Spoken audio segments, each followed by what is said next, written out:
Today we are again turning our attention to the Harlem Renaissance, 1916 to 1937.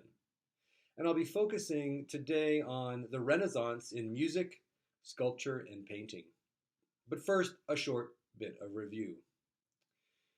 Remember from last lecture that I defined the Harlem Renaissance as taking place from 1916 through 1937 in three phases: preparation from 1916 to 1919, black propaganda from 1920 to 1924, and crossover from 1925 to 1937. Let me just recap those three phases with a few brief sentences.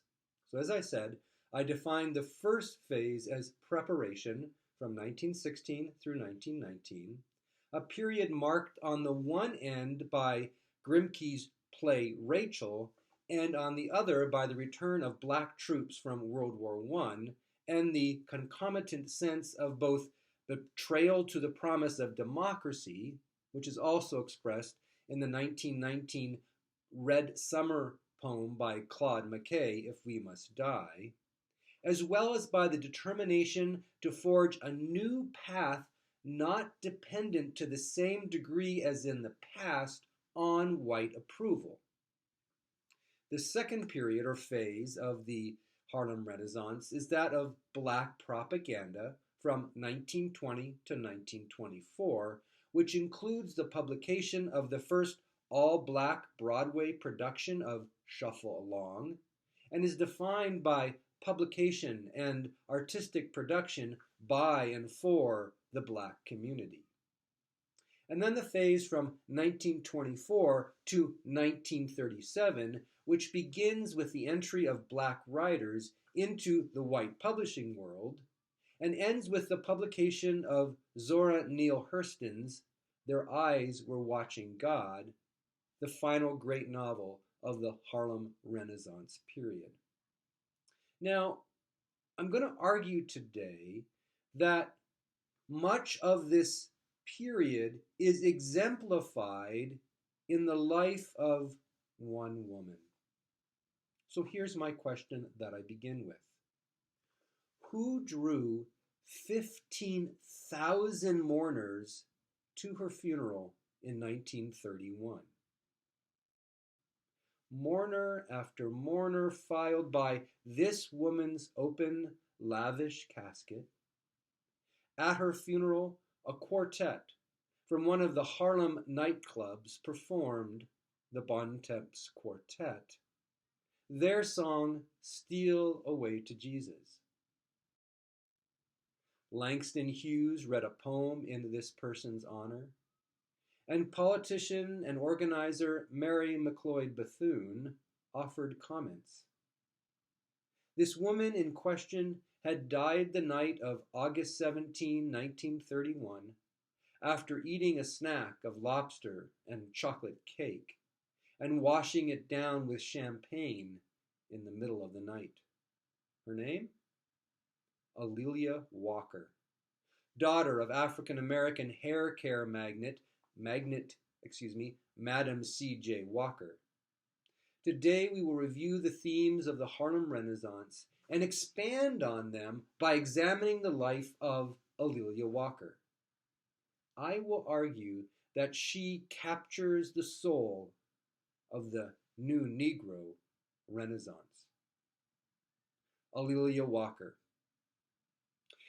There were not just white patrons of black artists during the Harlem Renaissance, there were also black patrons. Aurelia Walker was a patron of a different sort, the only daughter and heiress of Madam C.J. Walker, who came into her fortune receiving the product and wealth of this hair care empire. Aurelia Walker threw the most lavish parties of the Harlem Renaissance.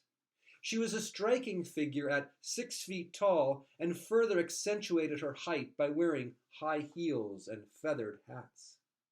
She was married 4 times, dressed in the height of fashion, and according to Harlem photographer and novelist Carl Van Vecken, she looked like a queen and frequently acted like a tyrant. When her mother, Madam C.J. Walker, died in 1919, Madam C.J. had amassed a fortune worth more than $2 million, a huge sum at the time.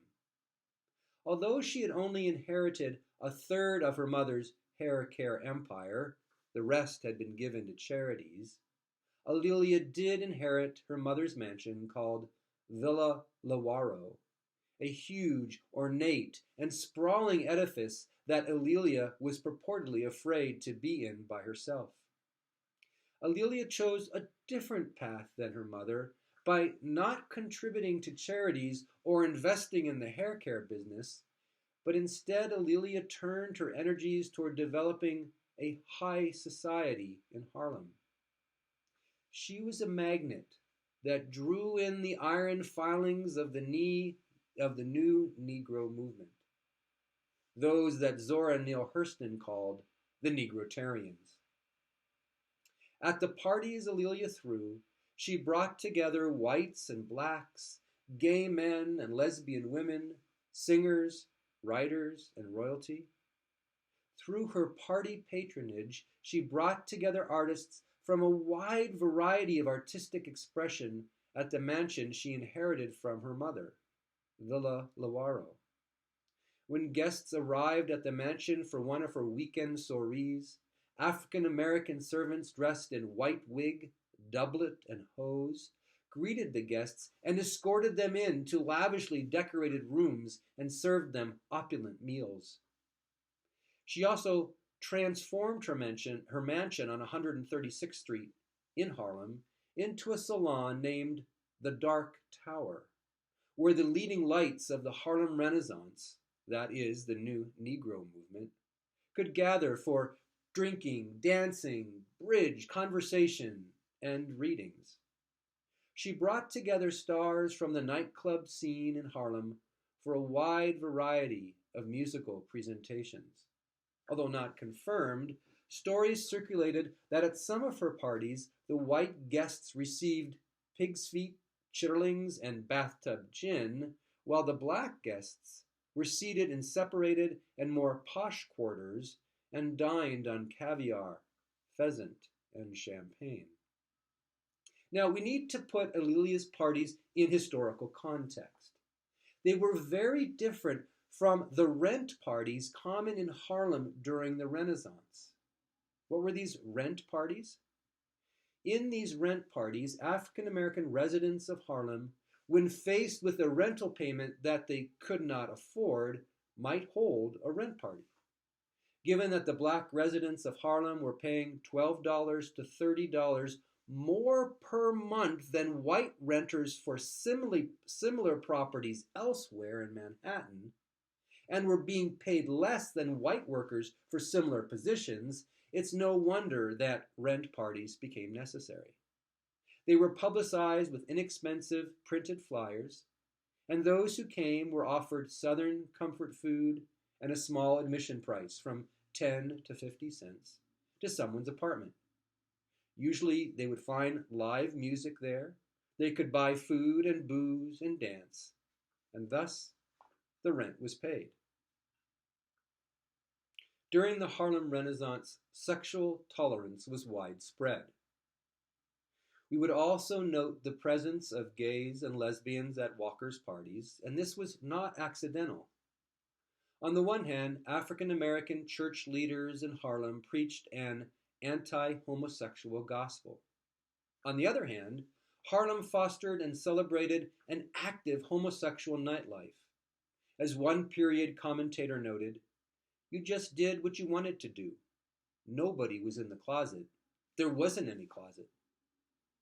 Many of the most well-known Harlem Renaissance literary stars like Claude McKay, Countee Cullen, Wallace Thurman, and possibly Langston Hughes were homosexual or bisexual. Likewise, many of Harlem's star performers were gay, lesbian, or bisexual. People like Bessie Smith, Ma Rainey, Ethel Waters, and others. Likewise, central power brokers like Elaine Locke and Carl Van Vechten also participated in same-sex love. At the time, African American men, along with sailors in uniforms or swarthy Italian youth, were icons of homosexual male attraction. There was a common perception that African Americans easily switched sexual orientations. For example, a pickup line in bars read, "I'm a one-way man. Now, which way would you like?" Most flamboyant and well-known events were costume balls, especially those held at the Rockland Palace on 155th Street. These were entirely drag balls. The costume men wore elaborate costumes ranging from lace, black dresses, and fans of a Mexican senorita to the award winner one year who wore only the briefest of loincloths, silver sandals, and apple green paint. At the costume balls, heterosexual couples would rent box seats to sit and gawk at the drag queens and their typically drab-clad dates, women in plain suits, not tuxedos. African American weekly newspapers regularly reported on the balls. It was, in short, an affirming and welcoming environment for gays and lesbians in the African American community. Now, there were tensions within the African American community during the Harlem Renaissance. A'Lelia Walker was a controversial figure. She was adored by some, and others saw that she used the occasion to do nothing more than show her wealth with ostentatious displays of fur coats and jewels. Those who disdained her avoided her gatherings, accusing her of hosting events that were nothing more than a place for A'Lelia to show off her blackness to whites. Although situated in the African American community, and according to one interpretation, she made her fortune by helping African Americans look more European by straightening their hair, A'Lelia did not immerse herself in the artistic and literary works of those she threw parties for. She read books only upon occasion and would invite European nobility, the financial giants of Wall Street, and leaders from the worlds of music, theater, and the written word. So although undeniably a part of the African American community, she also demonstrated the crossover and connection with the white world that was also part of the Harlem Renaissance on behalf of the black community. And so there was a dual mission among artists during the Harlem Renaissance. The tensions around Walker, to a degree, reflected the tensions around other artists having to do with the fealty to the race. Just as Walker exposed an area of black life that some felt should be left alone, that is, ostentatious presentation, some artists explored areas of black life that others thought should be left alone, hence the parallel. The artists of the Harlem Renaissance were looking at both creating art that stood on its own without a political framework, and, as perceived by the community in which they worked, art that improved the white community's assessment of the black community. This created tensions that not all artists agreed over. Was it okay, for example, to expose to the world, to the white world in particular, the personal failings or struggles within the black community? Not all artists came at the same answer to that question. That tension is evident, for example, in the revelations made by Claude McKay in his poem, The Harlem Dancer. Is this poem too revealing of the black community? Let's look at it together. The Harlem Dancer. Applauding youths laughed with young prostitutes and watched her perfect, half-clothed body sway. Her voice was like the sound of blended flutes blown by black players upon a picnic day. She sang and danced on gracefully and calm, the light gauze hanging loose about her form. To me she seemed a proudly swaying palm, growing lovelier for passing through a storm.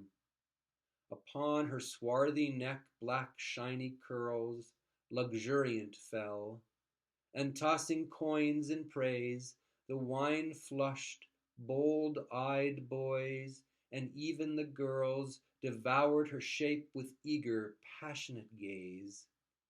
But looking at her falsely smiling face, I knew herself was not in that strange place. From the Seven Arts, 1917, published under the name Eli Edwards. So in this poem, although Claude McKay lifts up the dancer's black form and celebrates it, he also reveals the practice of going to prostitutes, hints at bisexual attraction, and suggests a personal loss. A poem like this went against the politics of respectability and was decidedly apolitical. Now, of course, McKay did take a more political turn 2 years later with the publication of If We Must Die in 1919, following the race riots, the Red Summer of that year. But Harlem Renaissance artists were asking, in effect, if art could be just art, or must it also be propaganda? So what are the literary themes we find in Harlem Renaissance writing? Many themes emerge from the Harlem Renaissance literature, and I'll expand on some of them here. Some of them echo the larger themes I opened with in my first lecture, but these are specific to the African American literature. We can name several here. First is Africa as a source of race pride that we saw present in Hurston's Danse Africaine. We also see the valorization of African American women and men, that is, the lifting up, the heralding of their promise and purpose. We also see an unabashed embrace of art as racial propaganda. For example, here's this poem, My Race, originally appearing in July 1925 in the work Opportunity by Helene Johnson. My race. Ah, my race, hungry race, throbbing and young. Ah, my race, wonder race, sobbing with song. Ah, my race, laughing race, careless in mirth. Ah, my veiled, unformed race, fumbling in birth. There's also a strong affirmation of the black folk tradition rather than an escape from it that we also saw depicted in Danse Africaine, as well as an embrace of self-revelation. Here we see it in this 1927 poem, originally appearing in Caroling Dusk by Jessie Redman Faust.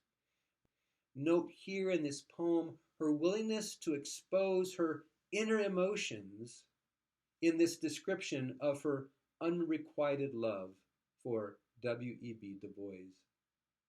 La vie, c'est la vie. On summer afternoons, I sit quiescent by you in the park and idly watch the sunbeams gild and tint the ash tree's bark. Or else I watch the squirrels frisk and chaffer in the grassy lane, and all the while I mark your voice breaking with love and pain.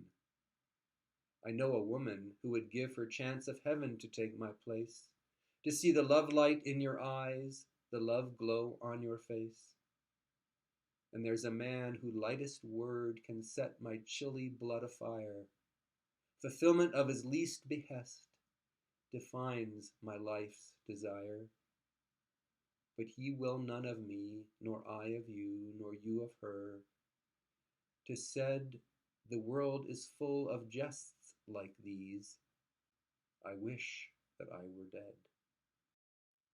In addition to this revelation of inner emotions, we also see within African American literature during the Harlem Renaissance a celebration of diversity within the African American community, that there were many voices, not just one kind of voice, many perspectives, not just one stereotypical African American perspective.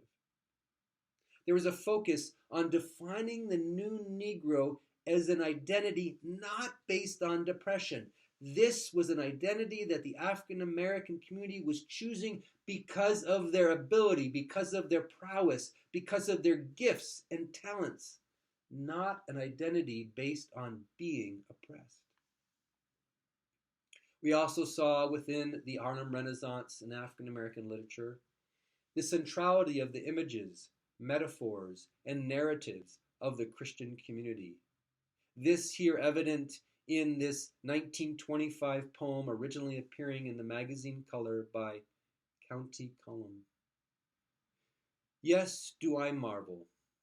I doubt not God is good, well-meaning, kind, and did he stoop to quibble, could tell why the little buried mole continues blind, why flesh that mirrors him must some day die, make plain the reason tortured Tantalus is baited by the fickle fruit, declare if merely brute caprice dooms Sisyphus to struggle up a never-ending stair. Inscrutable his ways are, and immune to catechism by a mind too strewn with petty cares to slightly understand what awful brain compels his awful hand.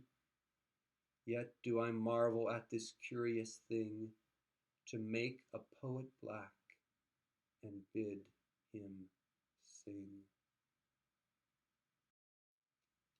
So here you can see within that poem by County Cullum this expressed anger at racism that we saw earlier as well as an intense critique of Western culture, that one would both refer to that culture in a poem like that which I just read, but also use that as a means to critique its oppression of the Black community. And so we see some of those themes again evidenced in this County Cullum poem, From the Dark Tower, first appearing in Fire in November 1926. We shall not always plant while others reap the golden increment of bursting fruit, nor always countenance, abject and mute, that lesser men should hold their brothers cheap. Not everlastingly while others sleep shall we beguile their limbs with mellow flute, not always bend to some more subtle brute. We were not made eternally to weep. The night whose sable breast relieves the stark white stars is no less lovely being dark, and there are buds that cannot bloom at all in light, but crumple, piteous, and fall. So in the dark we hide the heart that bleeds, and wait and tend our agonizing seeds. Now we also need to remember that the Harlem Renaissance was not just about writing, it was also about music. Here again Walker is illustrative. Her parties and the artists she brought to the Dark Tower always included musicians. Walker intuited this and presented it.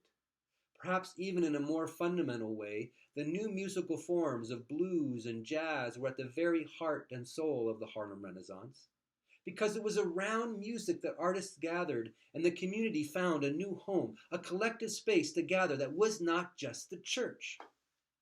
Now, the blues were based on Southern spirituals and work songs, but had been transformed from group songs to individual performances and had moved from the church to the gin hall and speakeasy. After being picked up by the New York City recording industry by 1920, blues took over ragtime. For example, let's listen to this clip from Mamie Smith's Crazy Blues that sold 75,000 copies in a single month in 1920.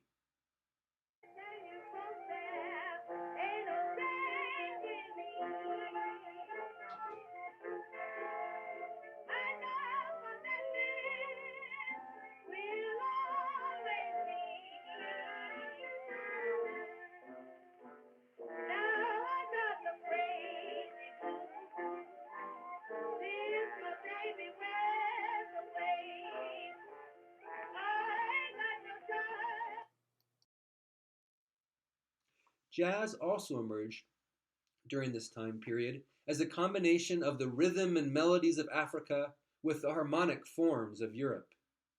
It was not just African, it was African American, played to a faster beat, more complex, echoing the sounds of Western urban environment as it incorporated cowbells, auto horns, calliopes, rattles, dinner gongs, kitchen utensils, cymbals, screams, crashing, clankings, and monotonous rhythm. Let's listen to Sengali's Stomp here.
We see the end of the new Negro movement and the Harlem Renaissance in the end of Walker's life. As the Great Depression hit, even the fortunes of A'Lelia Walker dried up, as African Americans were not able to spend scarce resources on hair care products. She died of a heart attack in 1931, but still went out in style. As I said, 15,000 people viewed her body. Hundreds gathered for her funeral, an invitation-only raucous affair presided over by Reverend Adam Clayton Powell Sr., and for which Langston Hughes wrote this poem. For A'Lelia, so all who love laughter and joy and light, let your prayers be as roses for this queen of the night. Her grave-side service was marked by a plane flying overhead and dropping a floral wreath on her grave. Langston Hughes later intoned, "That really was the end of the gay times of the new Negro era in Harlem." Other literary figures also died of complications from hard living, including celebrated poet Countee Cullen and noted playwright and novelist Wallace Thurman. Finally, Walker died as a woman. Much of the present-day study of African Americans during the Harlem Renaissance centers on men. The patronage and publishing systems generally favored men over women, and this is then reflected in who is studied in courses on the Renaissance or African American history more generally. Women did manage to get into print in journals and some anthologies, but few were able to get their plays produced or get their poetry or short stories in print during those years. In addition, women deliberately did not draw on black folk idioms, i.e. vernacular talk, when they wrote in order to keep from further sexualizing themselves as a group. Because black women were already perceived as prostitutes during the 1920s in the larger culture, and so those authors who were black women chose to avoid the romantic sexualized associations with the primitive and instead chose more respectable topics, such as the black middle class, to explore in their writing. Although they clearly celebrated their roots in Africa, they did so in more traditional Western and Eurocentric forms as a means to express their humanity. Women also brought into their writing a discussion of gender and the realities of being both black and female. So we will end where we started in this week's discussion of the Harlem Renaissance. I argue that the Harlem Renaissance began with the play Rachel by Angelina Weld Grimke. We won't go into her play, although it is worth reading, but we will look at one of her poems. This is Mona Lisa, first appearing in Caroling Dusk in 1927. A Mona Lisa. I should like to creep through the long brown grasses that are your lashes.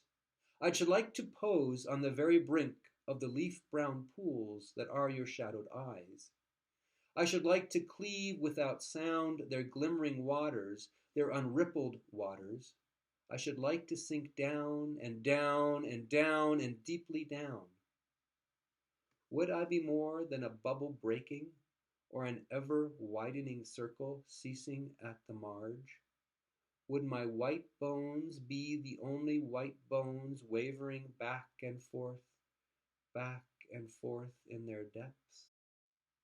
She wrote this well into the second phase of the Harlem Renaissance.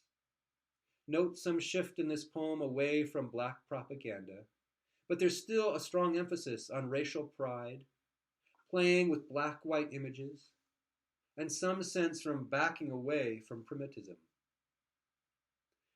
We don't know the gender of the object of her affection, her gaze, but there's a tenderness here. There's a clear indication that she did not want to be associated with a single stereotype of African Americans. She was here very cautious in her presentation.